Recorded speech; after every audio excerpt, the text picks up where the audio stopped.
Damos inicio al estudio de la primera aliyá de la Parashá Bo, que se encuentra en Shemot, capítulo 10, del versículo 1 al 11. Como resumen de lo que vamos a ver en esta aliyá, vamos a estudiar el momento en que Hachem le dice a Moshe que venga a Faraón para advertir de la octava plaga que él causaría a los egipcios. El Eterno ha hecho pesado el corazón de Faraón y sus siervos para hacer grandes señales que serán contadas a los hijos y a los nietos de los israelitas, y también para que los hijos de Israel sepan que Él es Hachem.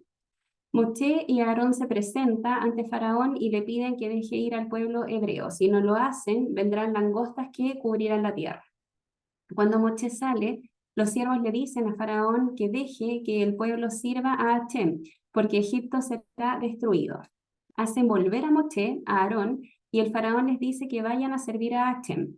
Y al preguntar quiénes van a ir, Moshe le responde que irán jóvenes, ancianos, hijos e hijas, ovejas y vacas, porque se va a hacer una fiesta para Hachem. Faraón dice que está pensando hacer mal y solo permite que los hombres vayan. Luego expulsa a Moshe y a Aarón de su presencia.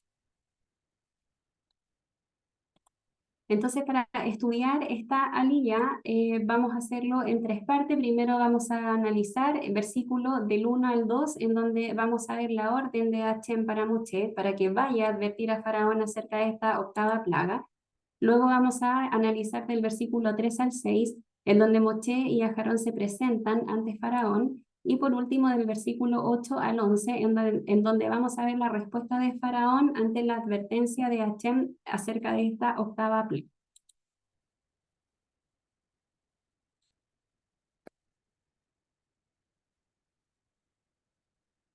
Entonces lo que vamos a ver acá en los versículos del 1 al 2 es que Hachem le pide a Moshe o le ordena a Moshe que entre en la presencia de Faraón y le da la información de que ha endurecido el corazón de Faraón y también el corazón de sus siervos.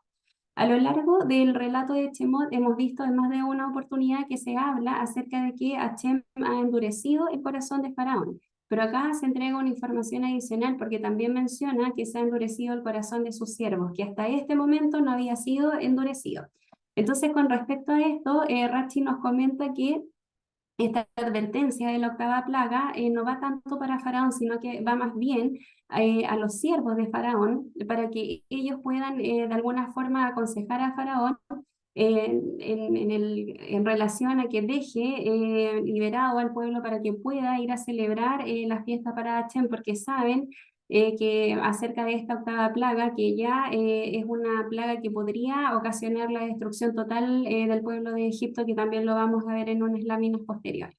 Pero junto con esta información que está entregando Hachem, de que entren en la presencia de Faraón y de que ha endurecido el corazón de Faraón y de sus siervos, también vemos que hay dos objetivos específicos por los cuales Hachem le está pidiendo también a Moshe que vaya a la presencia de Faraón, porque dentro de estos objetivos el primero que podemos ver es que es para mostrar entre ellos las señales, o sea, para mostrar a los egipcios los milagros y las señales que él puede realizar.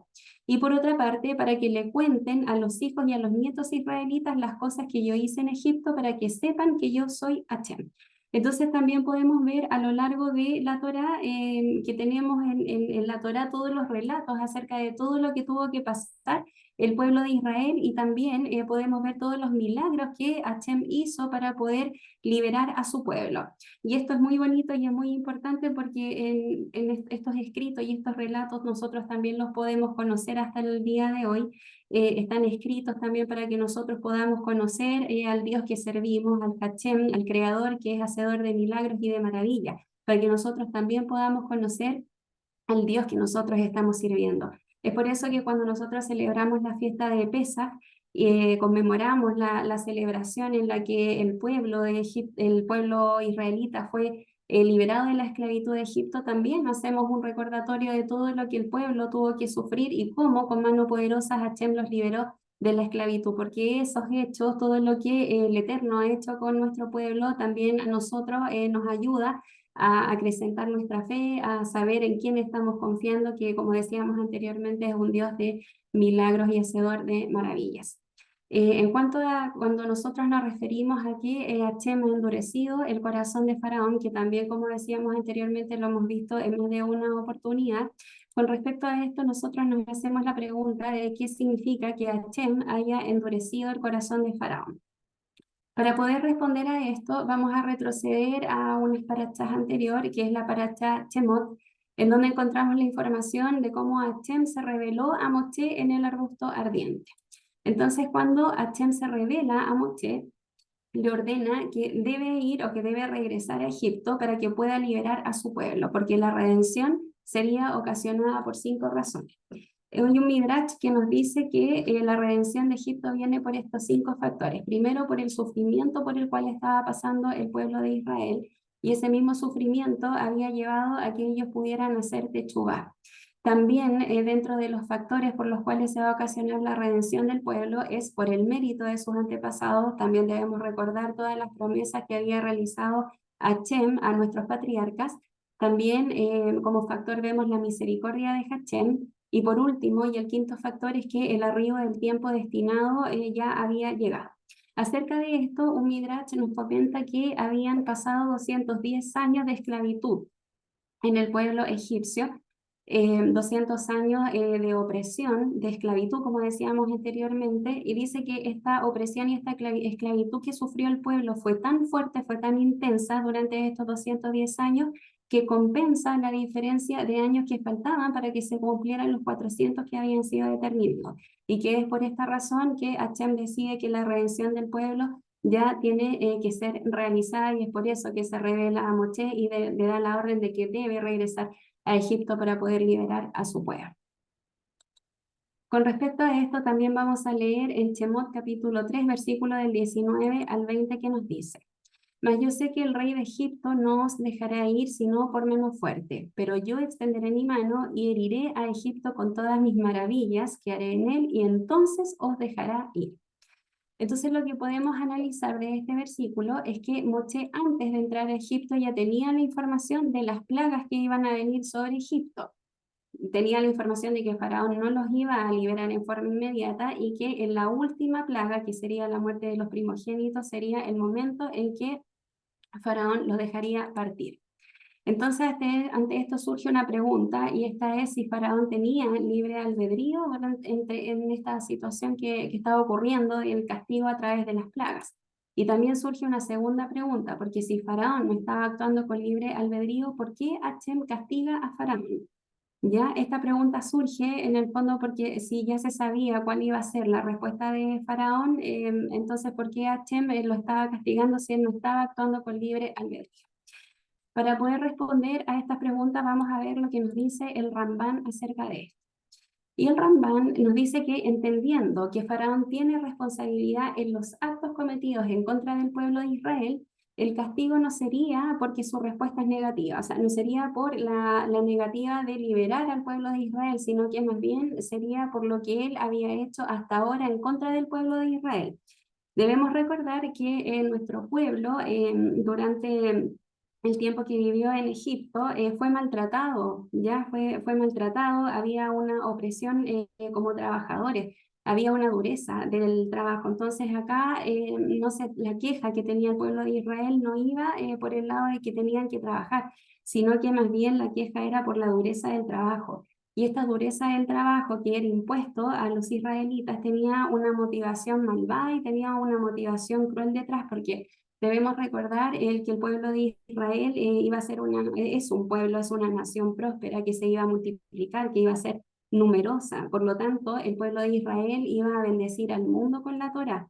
Entonces, ante esto, que es lo que ordena Faraón. Primero, que haya desmejoras en las condiciones de trabajo, que bueno, eso ya lo hemos estudiado muchas veces, en que él va dando decretos y dictámenes para que el trabajo sea más, que el trabajo sea duplicado, tenía menos material para poder trabajar, y eso llevaba a un agotamiento físico bastante importante. Entonces aquí vemos la opresión en el trabajo y las desmejoras en las condiciones para trabajar. Y por otra parte, también tenemos que los decretos que también dictaminó Faraón para poder detener el crecimiento del pueblo de Israel, porque como era un pueblo numeroso, él tenía el temor de que este pueblo se pudiera venir en contra de él. Por lo tanto, dentro de los decretos que él da, está el que se da a las parteras egipcias para que no dejen con vida a los bebés que sean varones, cosa que ellas desobedecieron y se mantuvieron leal al Eterno. Y por otra parte también tenemos el dictamen cuando los bebés varones son arrojados al río Nilo. Con esas acciones él trataba de detener el crecimiento del pueblo de Israel por el temor, como decíamos anteriormente, de que el pueblo pudiera rebelarse en contra de él. Pero también podemos ver que ante esta esclavitud y ante esta dureza extrema del trabajo, el pueblo de Israel permaneció fiel. Por algo decíamos anteriormente que a través de este sufrimiento también el pueblo había hecho techubá, y uno de los ejemplos de que el pueblo se mantuvo fiel lo podemos ver justamente en las parteras que desobedecieron en la orden de Faraón de dejar sin vida a los bebés varones. Entonces vamos a ver, de acuerdo a lo que nos dice el Rambán, que el castigo es que Faraón pierde la capacidad del libre albedrío, pero la pierde porque él, con todos los actos cometidos, con todo lo que había hecho en contra del pueblo de Israel, no merecía hacer techúa. Con respecto al endurecimiento del corazón, Rambán nos dice que cuando una persona transgrede, esa transgresión lo lleva a otra transgresión. O sea, de la misma manera que cuando nosotros estamos cumpliendo las mitzvot, las ordenanzas que están en la Torá, eso nos lleva a poder cumplir otra y así sucesivamente. Y este cumplimiento de los mandamientos a nosotros nos va acercando cada vez más a Hashem. Por el contrario, cuando una persona transgrede, como decíamos anteriormente, esa transgresión lo lleva a otra transgresión. Y cuando comienzo a transgredir, lo que yo hago es que pierdo el respeto a Hashem, pierdo el respeto a la Torá, y esto se vuelve una reacción en cadena porque me veo envuelto en un sinnúmero de situaciones que me van llevando a transgredir y a actuar en contra del Eterno. En el caso de Faraón, vemos que al comienzo él se resiste, pero ya para la octava plaga, hasta sus asesores le aconsejan que los libere, que libere al pueblo, porque Faraón, pero en este caso Faraón se sigue resistiendo. Y vamos a ver que este proceso lleva a Faraón a la ruina junto con Egipto. Entonces vamos a ver que la resistencia y la terquedad de no hacer techubá al instante y de seguir postergando para después realizar los cambios que sean necesarios en nuestra vida nos pueden llevar a la destrucción. Acá lo que nosotros debemos hacer es que si nos damos cuenta y si el Eterno nos hace ver que estamos cometiendo un error en algo, que estamos haciendo algo que no debemos hacer, nosotros de forma inmediata debemos hacer techubá. No debo esperar a mañana o en un tiempo más, o quizás voy a permanecer así un tiempo cortito, pero después voy a poder hacer techubá. No, eso no corresponde. Lo que nosotros debemos hacer es hacer una techubá al instante y rectificar lo que estamos haciendo mal en contra o delante del Eterno. Ahora, la noción de que Hashem intervino en el libre albedrío de Faraón, que lo podemos ver, por ejemplo, cuando dice, yo he obstinado el corazón de Faraón para que no los escuche, es como, entre comillas, podríamos decir, una molestia para los estudiosos de la Torá o un punto de conflicto para nuestros sabios. Porque una de las creencias centrales del judaísmo es que el hombre cuenta con un libre albedrío. Entonces, en este caso, si decimos que Faraón no estaría actuando con libre albedrío, entonces él no merecía el castigo que le sobreviene, más o menos esa es la relación que se puede hacer. Pero ante esto también tenemos la postura o lo que nos puede comentar Isaac de Gaón, que nos dice que estos verbos que significan hacer o endurecer o fortalecer el corazón de Faraón en este caso, está relacionado a lo que Hashem está haciendo, perdón, está relacionado a que lo que Hashem está haciendo es fortalecer el corazón de Faraón para que él pueda soportar todo lo que le está sucediendo. Porque en definitiva todo lo que él hizo en contra del pueblo de Israel tiene una consecuencia y esas consecuencias son las que se están dando a través de estas 10 plagas. Entonces, para que él pueda soportar toda esta situación es que el corazón de Faraón ha sido endurecido. En 20 ocasiones encontramos la expresión endurecer el corazón en relación con Faraón. En el original hebreo vamos a hablar de 3 términos diferentes. Primero, hacer duro o insensible, que lo podemos ver quizás relacionado a todos estos decretos que está dando Faraón, ante los cuales es el insensible. Estamos hablando del trabajo duro, la sobrecarga de trabajo, la opresión que están recibiendo los israelitas el trato duro, por lo tanto, ante esas situaciones él es insensible. También está relacionado a ser pesado o inimpresionable, lo mismo que estábamos hablando anteriormente, o sea, a él realmente no le importa el sufrimiento de este pueblo, sino que lo único que le interesa es cumplir su objetivo, que es que este pueblo no se levante en contra de él. Y también tenemos a ser firme o tieso, de modo que no se pueda mover. O sea, él está inamovible en sus decisiones, como decíamos anteriormente, él se resiste, por lo tanto sigue en su posición sin querer cambiar. De estas 20 ocasiones, podemos 10 de ellas atribuirlas a Faraón mismo, en donde vamos a ver que el endurecimiento del hombre lo va a llevar hacia su propia destrucción, y 10 también las podemos atribuir a Hashem, en donde el endurecimiento del hombre para la gloria de Hashem, o sea, no deja que Hashem haga su voluntad y que se pueda glorificar en la persona. Ahora, cuando Moshe y Aarón se presentan ante Faraón, le transmiten el mensaje de Hashem a Faraón. ¿Cuál es ese mensaje? Le dicen, así dice Hashem, Dios de los hebreos, si tú aún rehusas dejar a mi pueblo ir, yo traeré langostas dentro de tus fronteras mañana. Entonces, ¿qué nos dice acerca de esta octava plaga un Midrash? Ya acá nos menciona que la plaga de las langostas fue una plaga terrible, porque fue una plaga que devastó todo lo que había quedado en pie en Mitzrayim, y dice que fue como ninguna otra que haya existido jamás, ni antes ni después. ¿Por qué? Porque ellas devoraron el trigo y el espelto que fueron eximidos del granizo. O sea, lo que estamos tratando de decir acá, que cuando se produce la plaga del granizo también se produce un daño estructural en Egipto, pero con esta plaga ya se termina de devastar todo lo que había quedado en pie.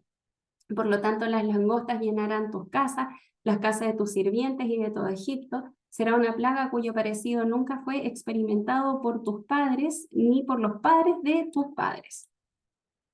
Moshe, cuando da esta información, nota que los siervos aparentemente creían en sus palabras. Entonces, acá cuando Moshe se retira, les da un cierto espacio, y es acá cuando los siervos de Faraón hablan con él. Hay un Midrash que nos dice que ellos le dicen a Faraón, sed sensato. ¿Cuánto tiempo debe este hombre continuar siendo una amenaza para nosotros? Si la plaga de las langostas nos golpea, estamos destinados a morir de hambre. O sea, como decíamos anteriormente, con la plaga del granizo ya había un daño estructural en Egipto, y acá estamos viendo la devastación total. O sea, no van a tener que comer porque la plaga de langosta va a devastar todo lo que había quedado, todo el producto agrícola. Por lo tanto, ellos tienen muy claro que ellos estarían destinados a morir de hambre. ¿Cuál fue la respuesta de Faraón? Dice, id y servid a vuestro Dios. Pero también les hace una pregunta y les dice quiénes serán las personas que van a ir. Es acá donde Moshe le da la respuesta y le dice que van a ir los jóvenes, los ancianos, los hijos, las hijas, las ovejas y las vacas, todos los que pertenecen al pueblo de Israel son los que van a ir a celebrar fiesta para Hashem. Y esto es muy bonito, es muy maravilloso, porque acá vemos que es tan valioso la alabanza del joven como la sabiduría del anciano. Acá podemos ver que muchas veces nosotros hemos hablado y hemos aprendido acerca de pertenecer a un cuerpo, en donde todos los integrantes del cuerpo son importantes, en donde todos tenemos un rol fundamental, un papel que cumplir, por lo tanto nadie queda excluido. Es por eso que Moshe le dice que son todos los que van a ir a celebrar fiesta para Hashem. Y es acá donde Faraón objeta la respuesta de Moshe y le dice, solo los hombres ofrecen sacrificio. Porque efectivamente Faraón lo estaba viendo solo como un sacrificio a un dios, porque era como la cultura de ellos, no tenían el entendimiento de cómo se ofrecen sacrificios o se celebra fiesta a Hashem, en donde todos participan. Ya, por lo tanto, le objeta ese punto a Moshe Faraón. Después le dice, no penséis que vuestro plan tendrá éxito. Veo la estrella de Ra sobre tu pueblo en el desierto. Esa estrella significa sangre. Vosotros pereceréis miserablemente en el desierto. Esa estrella significa sangre. Y efectivamente podemos ver, un Midrash nos dice que Faraón era un experto astrólogo, por lo tanto podía tener este conocimiento, y efectivamente la estrella de Ra significa sangre. Pero si bien simbolizaba sangre, no estaba relacionado a que el pueblo iba a perecer en el desierto, sino que más bien está relacionado a la sangre del Brit Milá, que es el pacto de la circuncisión que iban a efectuar los varones del pueblo de Israel antes de entrar a tomar posesión de la tierra prometida. Entonces es acá donde no llegan a acuerdo y Faraón da la orden de arrojar a Moshe y a Aarón fuera del palacio. El Salmo 95, versículo 8, nos habla acerca de no endurecer vuestro corazón. Y este es un consejo muy bonito que nos da la Torá con respecto a todo lo que hemos estudiado el día de hoy y todo lo que ha ocurrido y que hemos visto con el endurecimiento de corazón de Faraón.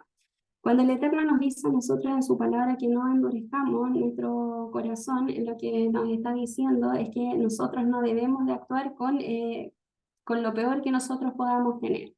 Lo que nosotros debemos hacer, ya que estamos en Torá, es entregar el control de todas las situaciones de nuestra vida a Hashem, para que se pueda hacer la voluntad de Él sobre nuestra vida. Nosotros que estamos en Torá, lo que debemos hacer es cumplir los mandamientos del Eterno, todas las ordenanzas que están en su Torá, para que cada vez nos podamos acercar más a Él y podamos dejar de que la gloria del Eterno actúe sobre nuestras vidas. Por eso nos da este consejo en el Salmo de no endurecer nuestro corazón, y a la luz de lo que hemos aprendido hoy día con la actitud que tuvo Faraón en todo este proceso de las plagas, es un consejo que nosotros debemos tomar y debemos hacer vida en nuestras vidas. Debemos recordar que estamos en la octava plaga acá, como decíamos anteriormente, ya fue la devastación total del pueblo de Egipto. Ya quedan dos plagas, que es la de la oscuridad y la muerte de los primogénitos. Eh, Vemos entonces que aún así la actitud de Faraón siguió sosteniéndose, y quiera el Eterno que en nuestra vida nosotros podamos aplicar esto de no endurecer nuestro corazón, porque si en alguna medida la persona hace esto, endurece su corazón y actúa en contra de Hashem, no solo camina hacia su propia destrucción, sino que también va a llevar en esa destrucción a todas las personas que lo rodean en su familia. También nosotros tenemos una responsabilidad con nuestro entorno, tenemos una responsabilidad con las personas que nos aman, que están a nuestro alrededor, que son nuestra familia. Por lo tanto, a la luz de lo que hemos aprendido, debemos tomar este consejo que el Eterno nos da para no tener consecuencias nefastas por endurecer el corazón. Bueno, esto es el estudio de la primera aliyá de la Parashá Bo que vimos el día de hoy. Shalom.